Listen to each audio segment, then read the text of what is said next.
We're joined by Mr. Sandeep Pondrik, who's the Steel Secretary after the extension, if I may call it, of the levy with regard to safeguard duty.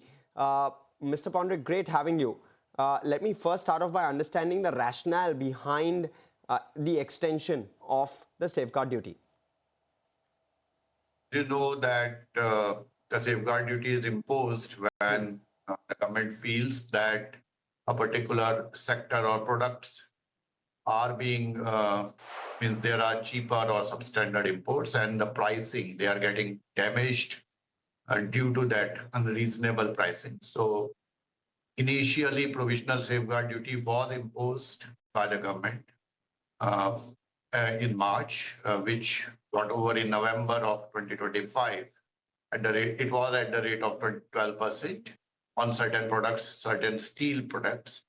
And then DGTR in the meanwhile had conducted a thorough investigation, and it recommended that a range of safeguard duty, that is 12, 11.5 and 11%, should be imposed. After investigation, the DGTR found that there was unreasonable damage to local or Indian industry because of the imports, cheaper imports, and the government has now accepted the recommendation of DGTR and has imposed the safeguard duty with effect from 30th of December. So the rationale is obviously to protect the domestic industry against unreasonable pricing or dumping of steel products in the country. Why the 11 to 12% range? Sir, if you can throw some light on that as well. I know that that was the rate earlier as well, but now that you've had a chance to reevaluate, give us a sense.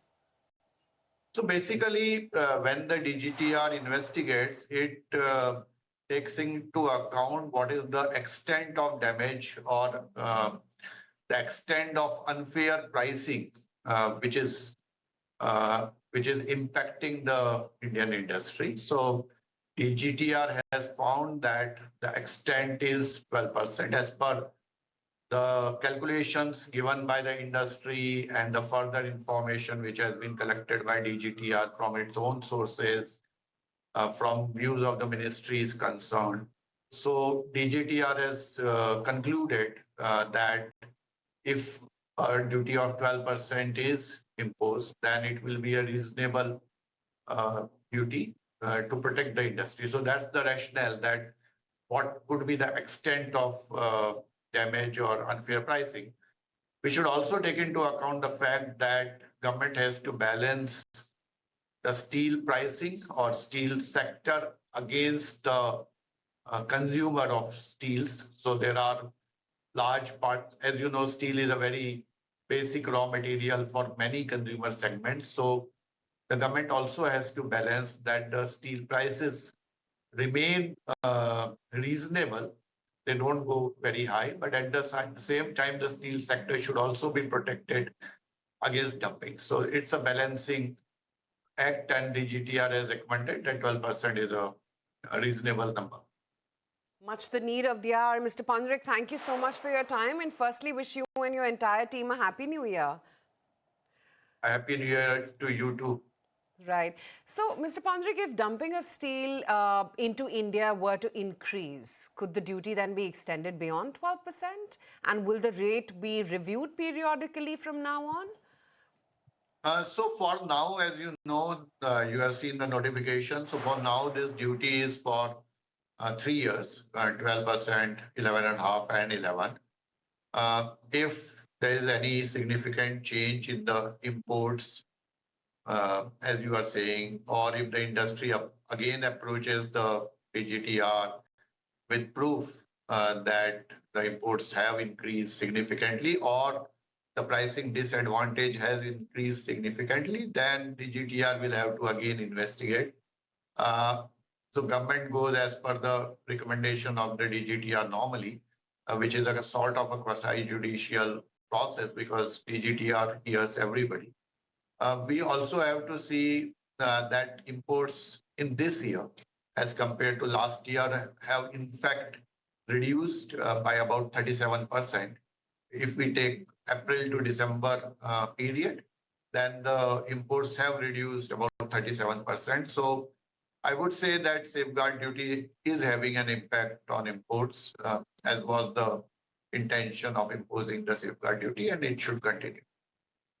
So there is no set timeline which has been set so far, right? Timeline for what? No, timeline for reviewing periodically whether the duty needs to be extended beyond 12%. No, that's not how the process works. Got So, it. yeah. Right, understood. So, Mr. Pandrik, currently this exemption is only for China, Vietnam and Nepal. Is it likely to be extended beyond these three countries? I think that's so if you see the notification, it says that the safeguard duty will be imposed on a certain range of products. The countries you are mentioning are the countries which are considered to be developing countries. So there is a list of developing countries, and among them, the countries which are which you mentioned, they have been listed in that list. So in imports from these countries, China, Nepal, and Vietnam, and among the list of developing countries, safeguard duty will be imposed. However, the countries which are not in the developing country list, the safeguard duty will be applicable. So that's the differentiation. And you know, there will be ways in which this duty will be circumvented. How are we protecting, or how is the government protecting against that? Means I don't know what you mean, but basically could it be rerouted through other countries? Could the supply be rerouted through other countries? That's how I'm trying to probably place it in my head. So basically, the only countries which are now exempted from safeguard duties, as I mentioned earlier, are countries which are in the developing country list and which are not these three countries you mentioned. So if the steel is rerouted through these countries, then yes, there is a possibility. However, the government will keep a watch on, means we as a ministry, Ministry of Commerce, DGFT, we keep a watch on the trend of imports country-wise also and the product-wise also. And then if we find that rerouting is happening or there are allegations or complaints of rerouting, then we will have to take a call on that. But Mr. Pandrik, what immediate impact do you expect on domestic steel prices? Because currently domestic prices are lower than the landed cost, which means we might not see the benefit in the near term, right? Yeah, so yeah, you are right. So domestic steel prices are quite low. If you actually see the prices for both flat and long products, especially for long products, the prices are much lower than what they were even in December 2024. So 1 year ago. For flat products also, they are more or less at the same level before the safeguard duty was imposed. They increased a bit during the first quarter of this financial year, but after that there has been a slow decline, and now they are again at a lower level. However, we are seeing some upward push in December as the demand increases a bit.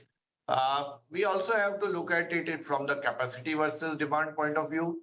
It's not only imports which are affecting the prices, because the capacity, steel capacity in the country is increasing significantly. So if you see the steel capacity, total steel capacity, it was 200 million tons at the end of FY25. And in this financial year alone, we have added 18 million tons of steel capacity. So the capacity is increasing much faster than the demand. Though the consumption in the country is also increasing significantly, we are the only country in the world where steel demand is increasing. However, this year, the demand growth or the consumption growth is a little subdued as compared to last 3 years. This year, from April to December, it's about 7%, 6.8 to be precise.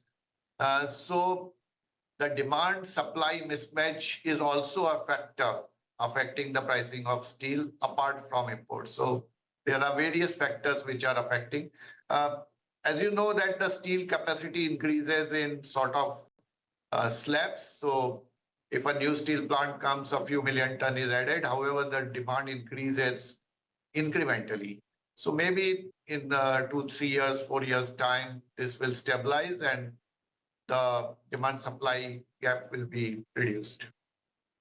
Talk to us. You've spoken about how there's going to be a ramp up with regard to the steel capacity in the country.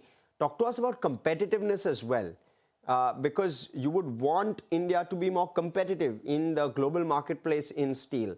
How are you seeing in terms of us or India directionally move towards that? So if we see India, at least steel sector, I can say that there are ISPs, integrated steel producers, and then there are secondary steel producers. Most of the ISPs, especially with newer plants, means the plants which have been established in last 10, 15 years, they are very competitive in terms of pricing, in terms of technology. In fact, I would dare say they are better than most of the or many of the plants in the world. Having said that, there are certain challenges in pricing or competitiveness in terms of logistics. So logistic costs in India are higher in some parts of the country. And then while we have iron ore, the coking coal, we import roughly 90% of the coking coal for steel making. So there are certain challenges. However, in terms of efficiency and competitiveness, we are reaching there in terms of energy conservation, reducing the staff cost or human resource cost. All of that we are reaching there. We are competitive except one country.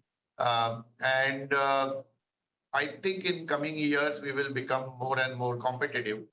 The only challenge is the secondary steel sector, which contributes roughly 47% of our steel, which in terms of technology and in terms of modernization needs to catch up a lot. So these two sectors within steel sector, these two segments, there are different requirements for both of them. However, as a ministry, we are trying that they become more and more energy conservation is done, and then they become more competitive. They take more technology. So PLI, for example. So all that steps are being taken. Understood. Great, Mr. Pondrik. Thank you so much for your time today. It was an insightful chat. Thank you. Thank you so much for having me. And I'm happy to be here again. Thank you. Same to you once again.